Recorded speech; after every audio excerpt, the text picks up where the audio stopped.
Okay, so here we are in the Cussed Creek Forge shop.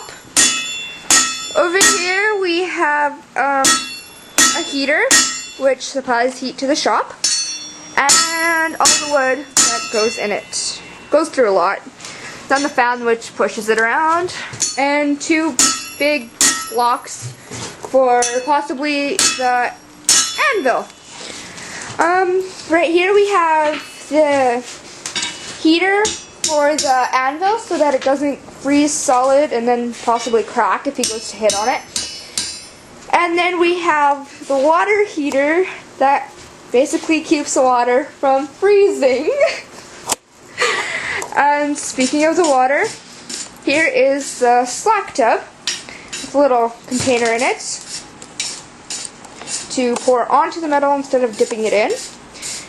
Then we have the coal, the coal hod. Okay, yeah, the coal hod right there that Grandpa Horvath gave us.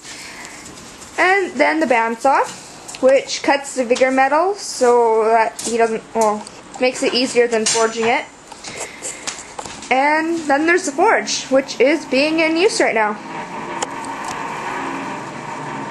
Dad, what are you making? Making a bracket for a hand railing for a set of stairs right now is what we're working on. That's cool. This here is one of them that's already pretty much finished and everything right now. Just a matter of having the holes drilled in its plate here and everything so it can be screwed onto the wall.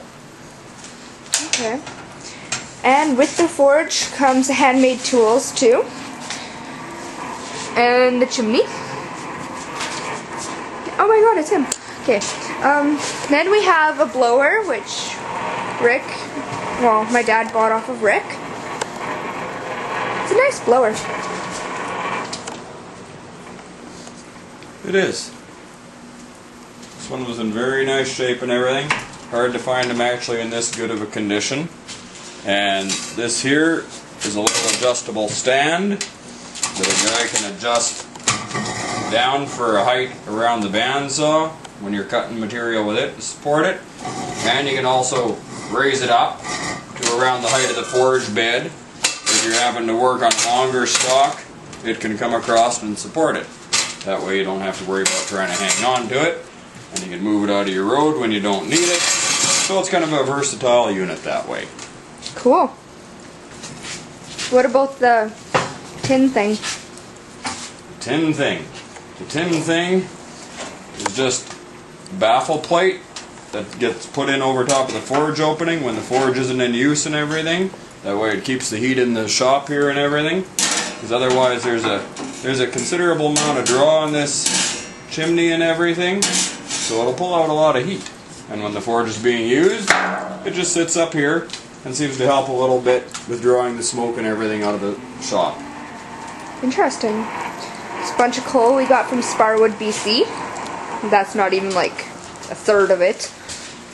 Then we have a vice leg, which is fairly big actually. Maybe leg vise. Leg vise, yeah, okay. Then we have this little itty bitty anvil. Kind of cute. That gets used for chiseling on, and also it can be picked up, set right over on top of the forge bed when a guy's forge welding real light material. That way you don't lose as much heat trying to get from the forge over to the main anvil here in the shop. That way you just out of the fire right onto the anvil, and you can close your weld. Cool. And now we see Dad hammering something on the anvil. Is that one of the brackets down? Yep. Okay. That's still one of the brackets that we're working on. And this is his beautiful anvil, which weighs 347 pounds. That's right. Like 3 times heavier than me. This is a spring fuller that I made. Fits a 1 3/8 inch hardy hole. We have that.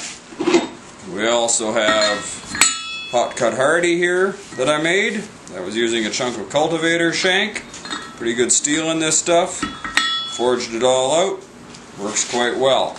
And a nice base plate here that I put on all the hardy tools that I make, so that way any of the force that you're exerting on the anvil pounding on something, it's spread out around the edge of the hardy hole, as opposed to a hot cut hardy, something like this, which has a bit more of a taper on it, and when you put it into the hardy hole, it's actually kind of wedged in there a little bit, so it has a spreading force on the hole, which makes it harder on your anvil. That's why any of them that I build have this base plate on them here, so it spreads the force out on the face of the anvil, where an anvil is meant to bear the brunt of a load. Cool.